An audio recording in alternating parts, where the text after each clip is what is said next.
Já parou para pensar o porquê que os preços das coisas são como elas são?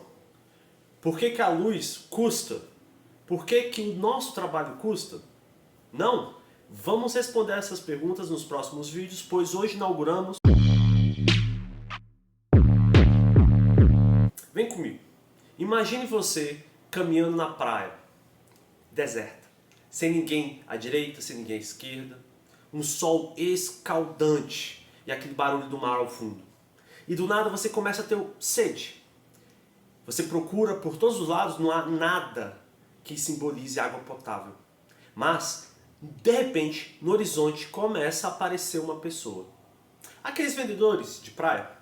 E ele está vendendo apenas uma Coca-Cola. Gelada. Aí você já fica, nossa, maravilha, uma Coca-Cola gelada. Só que, do nada, do outro lado, no outro extremo, começa a aparecer uma outra pessoa, nas mesmas condições. Ele também está morrendo de sede. Os dois, você e ele, estão sedentos pela aquela coca maravilhosa gelada. O que acontece? Os dois vão entrar em conflito para saborear da Coca-Cola.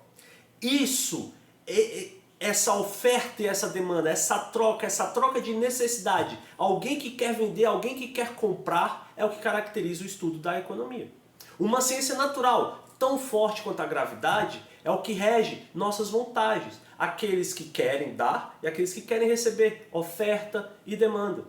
A economia, portanto, é esse estudo que engloba essas trocas, esse egoísmo, como esse egoísmo acaba possibilitando o crescimento econômico.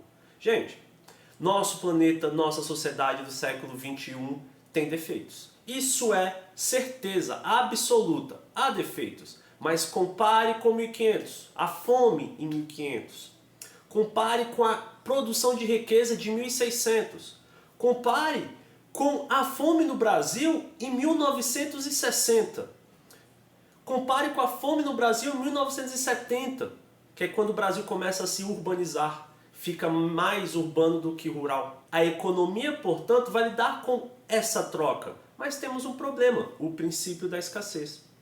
Mas calma, já chegaremos nessas forças mirabolantes do mercado, esse mercado que odeia socialista, esse mercado que odeia pobre. Ai meu Deus, o mercado odeia todo mundo. Calma, a economia, por ser uma ciência, ela vai traduzir conceitos, vai traduzir formas de interpretar um acontecimento. Ela vai descrever um fenômeno, ela não vai julgar. Estudaremos o que é julgamento e o que é descrição.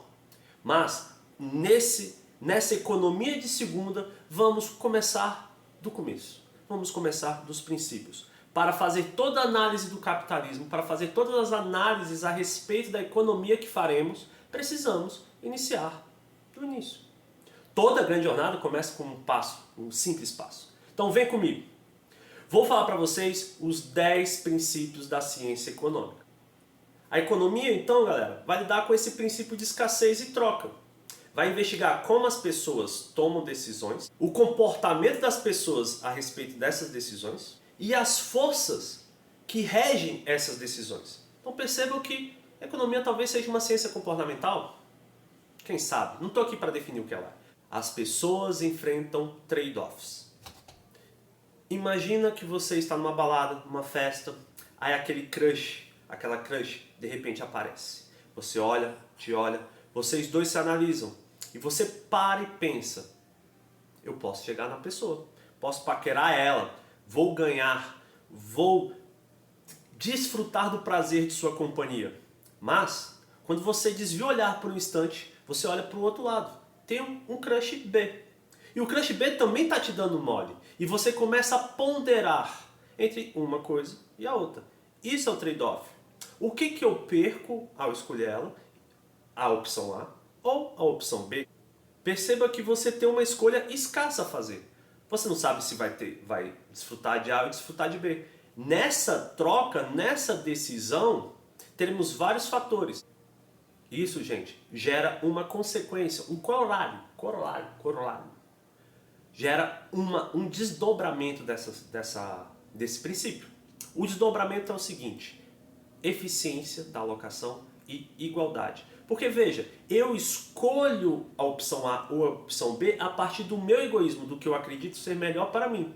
Então, ao acreditar que B é melhor do que A, eu vou exaltar meus esforços, eu vou levar em consideração, vou me esforçar mais para desfrutar e conseguir o crush B ou o crush A.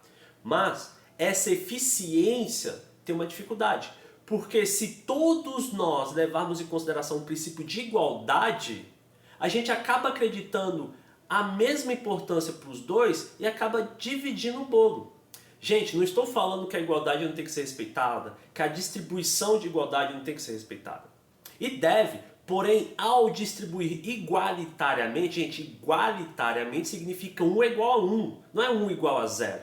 Não é o diferente é igual ao indiferente, o diferente é igual ao diferente e etc. Não, igualdade de distribuição significa as mesmas possibilidades para todos.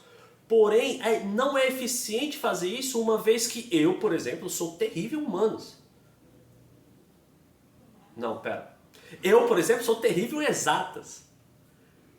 Eu vou me esforçar o suficiente exatas para alguma coisa, eu posso me esforçar tanto quanto for, mas não vou conseguir alcançar a eficiência. Imagina você, nessa labuta toda, que você tem uma fazenda. Você divide essa fazenda com 3 irmãos, partes iguais. Porém, você se esforça mais na fazenda do que o irmão B, do que o irmão C, mas todos repartem igualmente a fatia do bolo. O que acontece? O C, sabendo que o A vai trabalhar, não vai se esforçar o suficiente para ter um determinado lucro, por causa do nosso egoísmo. Ou seja, não é eficiente esse método de distribuição igualitária, uma vez que a eficácia do método não se comprova. Isso foi um gato. Foi um gato. E o segundo princípio, gente? Cara, eu escolhi B. Mas ao escolher B, eu descobri que ela não gosta de Mamonas Assassinas. Ficou difícil. E o A adora Mamonas Assassinas. O que eu perdi? Perdi uma companhia que fala sobre Mamonas Assassinas. Esse é o nosso segundo princípio. Ao fazer os trade-offs, eu tento pensar no que eu vou perder ao escolher entre A e escolher B. Um casamento. O casamento se mantém vivo enquanto os benefícios são maiores que os custos. Se o custo fica maior que os benefícios, eu faço uma escolha. Terceiro princípio. As pessoas racionais pensam na margem. Meu Deus do céu, as pessoas racionais pensam na margem. Que reza é essa? Então, em Goiânia, entre Brasília e Goiânia, existe um restaurante chamado Gerivá. Gerivá tem uma coxinha de galinha caipira maravilhosa. Quem estiver na região, aconselho a experimentar. Chego lá, eu venho sedento. Os benefícios dessa coxinha extrapolam a estratosfera. Aí eu como a segunda, porque né, eu quero mais. Porque tudo que é bom tem que ter mais. Ao querer mais, eu compro a segunda, compro a terceira. Na quarta o negócio fica esquisito. Na quarta o barulho aqui começa a ficar zoado, as coisas começam a se misturar com aquela Coca-Cola gelada e você se espantufa assim, fica inchado. Fica complicado. A primeira coxinha é bacana, os benefícios são lá em cima. A quinta, sexta, os benefícios já são bem pequenos. Os custos, porém, já são bem maiores. O custo de passar mal na sexta coxinha já extrapola o limite dos benefícios. Por isso que quando pensamos em consumo, pensamos em organização da nossa escassez, pensamos à margem. Porque o acréscimo de uma coisa pode gerar custos negativos ou positivos. A pessoa racional, portanto, pensará racionalmente no acréscimo que esse produto vai dar ao nosso consumo. Pessoas são egoístas. Por serem egoístas, elas reagem a incentivos. O resto de boa vontade, de Deus pediu, de eu gosto da minha mãe, eu amo meu trabalho, balela. É tudo mentira. Mentira. Você reage a incentivo. Você vai para a escola por um motivo, para passar na universidade. Você casa por um motivo, porque você ama a sua esposa ou seu esposo. Você toma as atitudes por um motivo, e esse motivo é o seu incentivo. Tudo que faz você levantar da cama é o seu incentivo. Nunca uma pandemia, nunca uma vacina foi tão rapidamente produzida na nossa história. Por quê? Por causa do incentivo correto. Mas eu quero falar para vocês sobre a alocação. A alocação na nossa economia é eficiente porque o comércio possibilita que isso aconteça. Por exemplo, vem comigo. Eu, Luciano, sou fazendeiro A. Eu só plano cenoura. Só que se eu só comer cenoura, vai ficar enjoado. Não vou gostar. Eu adoro bolo de cenoura, mas vai ficar chato. O que acontece? Só que eu só sou bom plantando cenoura. Só sou bom plantando cenoura. Não consigo plantar outra coisa melhor. Mas o meu vizinho planta beterraba. Uai, por que a gente não pode trocar? O comércio possibilita que os nossos recursos, sejam locacionados eficientemente, se for de maneira livre. Eu, comerciante, vou vender para você aquilo que você quer e não consegue fazer. Por isso que a distribuição fica mais eficiente, uma vez que a especialidade trabalha em prol do egoísmo. O bem-estar social é um lugar em que toda a sociedade está no máximo bem-estar. Mas quando eu protejo e deixo de me interar com os outros, há uma limitação da minha capacidade de troca. E ao limitar a minha troca, eu não distribuo os recursos de maneira eficiente, limitar de qualquer forma, tá, gente? Eu não distribuo de maneira eficiente, diminuindo o bem-estar social. É o que acontece quando 1% da população é mais rica que os outros 99%. Ah, lá vem o professor de esquerda. Gente, não é professor de esquerda.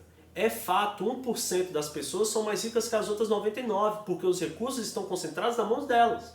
Agora, se não houver uma abordagem em que ocorra a livre distribuição desse bem-estar, vai continuar gerando um afastamento entre aqueles que estão bem e aqueles que estão mal. Isso ocorre porque as pessoas acabam deturpando o significado de egoísmo. Gente, como é que a gente consegue diminuir essa distância social de bem-estar? A partir dos mercados, que geralmente ajudam na boa distribuição. Vamos lá. Quando eu falei para você do vendedor de Coca-Cola e da pessoa com sede, eu falei de mercado. Quando você está com uma vontade de comer açaí e ter um vendedor de açaí, eu falei de mercado. Quando há produção de cenoura ao extremo, a ponto de fazer uma poupança, um estoque de cenoura, e alguém quer comprar cenoura, eu falei de mercado. Mercado é esse lugar em que há alguém querendo dar e alguém querendo receber. E alguém querendo vender e alguém querendo comprar. Qualquer coisa que se encaixe nesse paradigma se trata de mercado. Quando eu falo de mercado financeiro, são as finanças, o próprio dinheiro é o ativo de compra e venda, é o objeto de compra e venda. Temos duas pessoas competindo pela Coca-Cola. A Coca-Cola geladíssima. A pessoa A e a pessoa B. Quem tiver mais dinheiro vai ao gato. Quem tiver mais dinheiro vai ganhar em relação ao produto. Quando eu pago mais pela Coca-Cola e o outro perde, quem lucra é o vendedor. O vendedor, sabendo que tem muita gente, tem mais um que desejaria pagar caro pelaquela Coca-Cola, o que o produtor vai fazer? Vai atrás de uma outra Coca-Cola. Na próxima vez que ele voltar para a praia, ele vai ter duas Coca-Colas. Ao ter duas Coca-Colas, temos duas pessoas, as duas pessoas compram a Coca-Cola, porém olha que interessante, aqui que está a beleza da economia. O preço foi alto porque um fez de tudo no seu egoísmo para conseguir a Coca-Cola e o outro perdeu.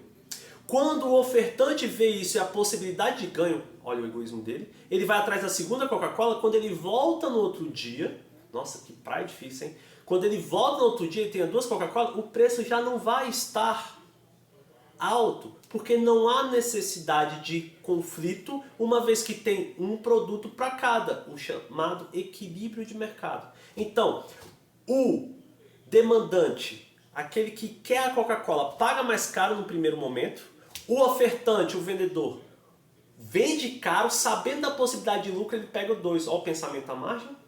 A pessoa racional vai pensar a margem. Quanto é que custa eu acrescentar esse dois, qual vai ser o meu lucro?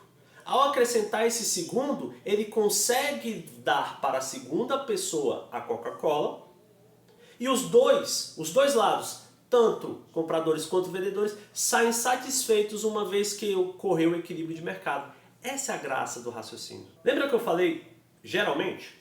No sétimo princípio, eu vou dizer o seguinte, os governos podem é uma palavra que significa talvez sim, talvez não, ajuda ou atrapalha, podem melhorar o trabalho do mercado. Gente, no princípio anterior eu comecei a falar sobre a lei da oferta e da demanda, mas eu tenho certeza que vocês perceberam um problema. É muito lindo, é muito criativo, mas não é a verdade. Não é assim que o mundo é. E nesse canal a gente trabalha as coisas como elas são. O que acontece? Tem duas coisas que podem atrapalhar o mercado, que são chamadas externalidades e poder de mercado. A Coca-Cola, por exemplo. A Coca-Cola influencia um poder de mercado gigantesco, imenso, porque ela é gigante. A Apple e assim subsequentemente. Poder de mercado é quando um dos lados, ou do comprador ou do vendedor, consegue, veja bem, consegue influenciar de maneira negativa essa estrutura. E o outro lado são externalidades. Bom, para falar de externalidade, voltemos à nossa praia. Na praia começa a chover. Eu preciso de água gelada? Não, eu preciso de uma outra coisa. A chuva é uma coisa natural, é uma externalidade natural, mas existem externalidades não naturais. Quer ver um exemplo?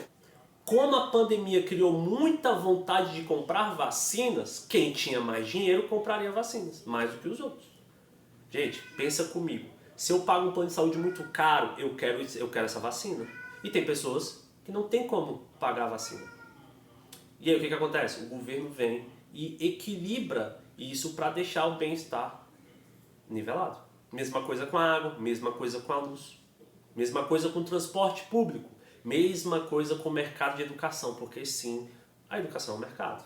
As escolas particulares tendem a ser um mercado tanto quanto as escolas públicas. As escolas públicas são para sanar esse desequilíbrio.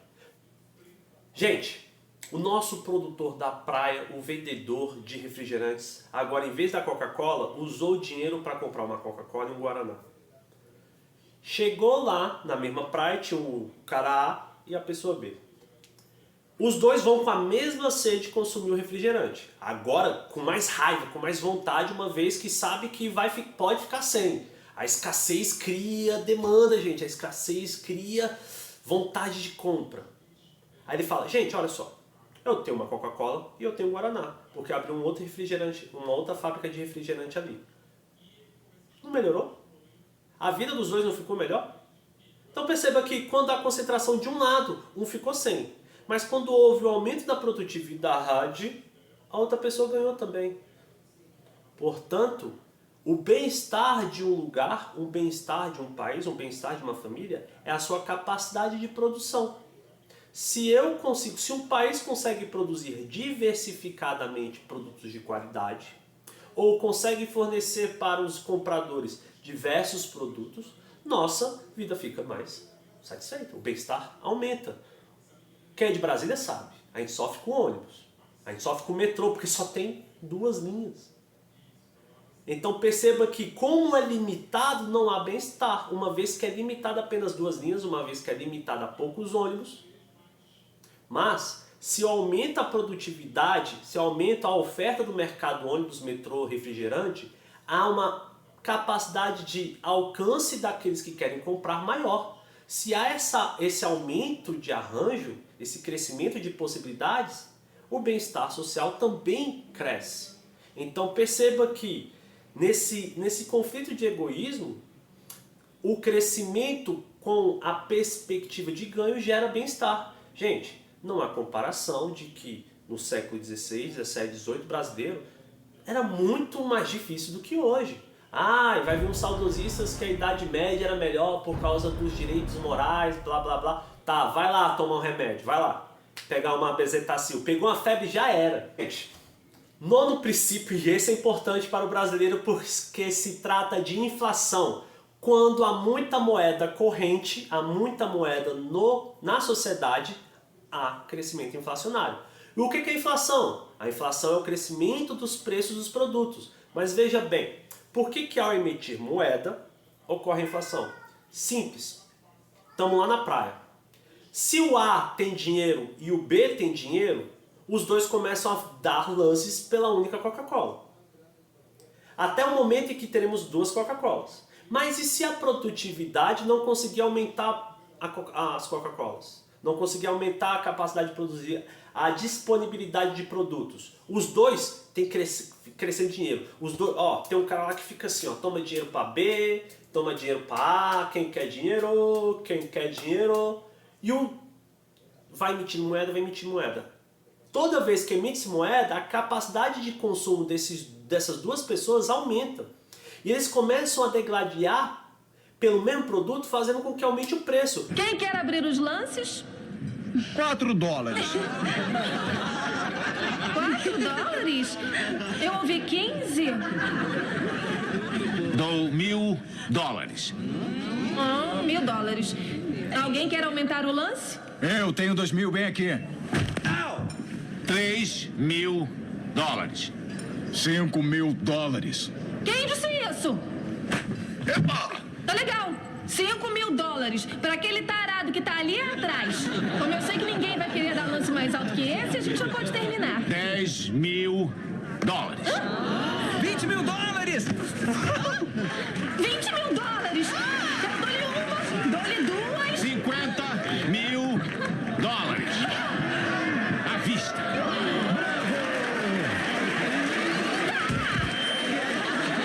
O preço inflaciona uma vez que há muita moeda corrente. Se há muita moeda corrente, há mais poder de compra para a população, fazendo com que, se a produtividade não aumentar junto, se a capacidade de produção não aumentar junto, há competição por esses produtos e haverá sim inflação.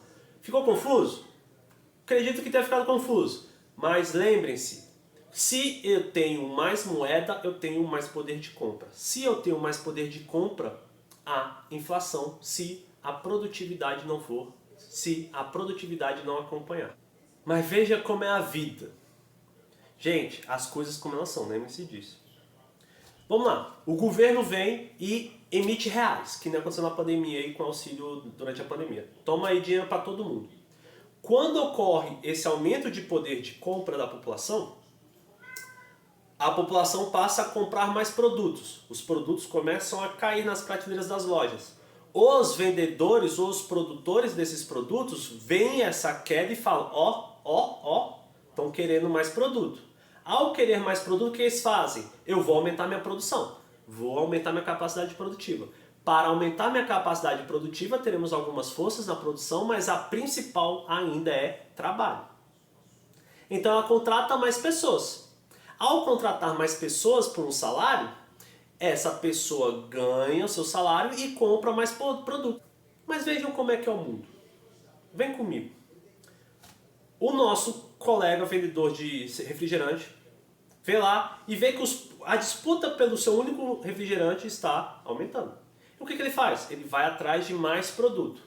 Quando ele vai atrás de mais produto, precisa aumentar a produção, uma vez que tem uma demanda em excesso.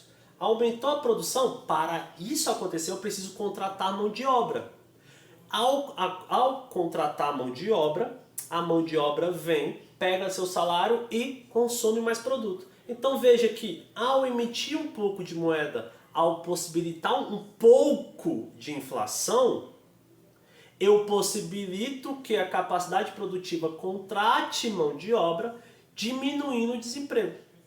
Conclusão, a sociedade vive num conflito entre inflação e desemprego. É por isso que você vai ver nos próximos meses, nos próximos dias, afirmações de que manter a taxa inflacionária baixa significa diminuir o desenvolvimento. Uma vez que é a inflação, é o aumento do preço que faz com que o produtor deseje produzir mais. E para produzir mais eu preciso contratar mais. Para contratar mais eu preciso de mão de obra, gerando emprego. Porém, nem tudo é simples. Uma vez que ao crescer demais, lembre-se dos recursos escassos, lá nos primeiros princípios, 1 e 2, como o produto é escasso, a mão de obra também é escassa. E se você contratar 10, 15, 20, vai começar a atrapalhar a sua produção, caindo o desempenho, gerando despesa. Ao gerar despesa, o que tem que acontecer? Demissão. É isso, pessoal. Muito obrigado pela paciência. Se tiver alguma dúvida, comente aqui, compartilhe, curta. Vem comigo, vem aprender economia que vai ser bacana.